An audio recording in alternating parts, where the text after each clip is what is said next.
అందరికీ నమస్కారం. ఈనాటి ప్రెస్ మీట్ కార్యక్రమానికి హాజరైనటువంటి తెలంగాణ మనముద్రాజ్ మహాసభ రాష్ట్ర కమిటీ, దీనికి అధ్యక్షత వహిస్తున్నటువంటి రాష్ట్ర అధ్యక్షులు డాక్టర్ చొప్పర్ శంకర్ ముద్రాజ్ గారు, మనముద్రాజ్ మహాసభ రాష్ట్ర ప్రధాన కార్యదర్శి గోళ్ల కరుణాకర్ ముద్రాజ్ గారు, మరో ప్రధాన కార్యదర్శి డాక్టర్ మద్దెల సంతోష్ ముద్రాజ్ గారు, మన ఇంకో ప్రధాన కార్యదర్శి నరేంద్ర శివయ్య ముద్రాజ్ గారు, రేపు నేను యువత రాష్ట్ర అధ్యక్షుడిని రాజు ముద్రాజ్. ఈ నెల 26వ తారీఖు నాడు డాక్టర్ కామ్రేడ్ కేవల్ కిషన్ గారి వర్ధంతి ఉన్నందున ఆ యొక్క సందర్భాన్ని పురస్కరించుకొని ప్రజలను ఉద్దేశించి మాట్లాడవలసింది కదా రాష్ట్ర అధ్యక్షుడైనటువంటి డాక్టర్ చొప్పర్ శంకర్ గారిని కోరుతున్నాను. తెలంగాణ ప్రజలకు, ప్రజాస్వామికవాదులకు, యువజన సంఘాలకు, కుల సంఘాలకు సామాజిక కోణంలో ఆలోచించేటువంటి పెద్దలకు విజ్ఞప్తి అయినది ఏమనగా, ఈ నెల 26 డిసెంబర్ 2025 నాడు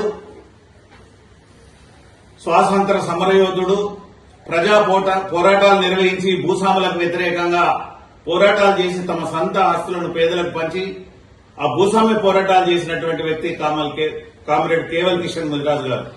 వారు చేసే పోరాటాలను చూసి భూస్వాములంతా ఒకటై వారిని హత్య చేస్తే 65 సంవత్సరాలుగా వారు చనిపోయిన చోటనే గుడి కట్టి వారికి డిసెంబర్ 26 నాడు అక్కడ నుండి ప్రజలు ఇలా జాతర చేస్తున్నారు.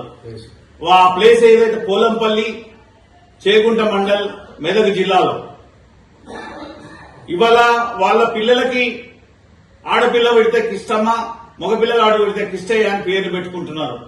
అంటే దీన్ని రాష్ట్ర ప్రభుత్వం అధికారికంగా నిర్వహించాలని గత ప్రభుత్వానికి మేము ఎన్నోసార్లు విన్నవిస్తే తూతూ మంత్రంగా చేసి దాన్ని గాలికి వదిలేశారు. ఆనాడు జోగురామన్న గారు ఆలోచించి 1 ఎకరం స్థలాన్ని, ఆయన ఫారెస్ట్ మినిస్టర్ గా ఉండే మా విజ్ఞప్తి మేరకు 1 ఎకరం స్థలాన్ని అక్కడ ఇవ్వడం జరిగింది. మరి ఈ నెల 26న జరిగే 65వ వర్ధంతి సభను రాష్ట్ర ప్రభుత్వమే నిర్వహించాలని ముఖ్యమంత్రి గారిని మనముద్రాజ్ మహాసభ రాష్ట్ర కమిటీ తరఫున మేము విజ్ఞప్తి చేస్తున్నాం. మరి ఇంత గొప్ప పోరాట యోధుడైనటువంటి కేవల్ కిషన్ ముద్రాజ్ గారు ఇన్ని త్యాగాలు చేస్తేనే వారిని చరిత్రలో ప్రభుత్వాలు గాని, రాజకీయ పార్టీలు గాని ఈరోజు విశ్వసించడం ఎంత అవమానకరమైనటువంటిది. వారు చేసిన త్యాగాలను ఇలా సంగిశెట్టి శ్రీనివాస్ గారు ఇలా మా సంఘం వారికి అప్పీల్ చేయడం మూలంగా ఒక పుస్తకం రాశాడు ఆయన త్యాగాల గురించి. అందుకని రాష్ట్ర వ్యాప్తంగా ఉన్న ప్రజా సంఘాలను, ఉద్యమ సంఘాలను, కుల సంఘాలను, సామాజిక సంఘాలను, రాజకీయ పార్టీలను కూడా 26 తారీఖు నాడు జరిగేటువంటి వారి యొక్క 65వ వర్ధంతి సభ పోలంపల్లిలో నిర్వహించబడుతుంది. సాయంత్రం 4 గంటలకి ఆ జాతర జరుగుతుంది కనుక దీనికి అందరూ ఆహ్వానితులే.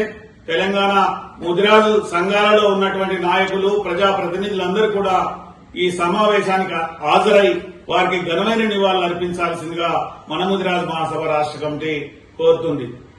జోహార్ కామ్రేడ్ కేవల్ కిషన్, జోహార్ కామ్రేడ్ కేవల్ కిషన్, కొనసాగిద్దాం కామ్రేడ్ కేవల్ కిషన్ ఆశయాలను, కొనసాగిద్దాం కామ్రేడ్ కేవల్ కిషన్ ఆశయాలను.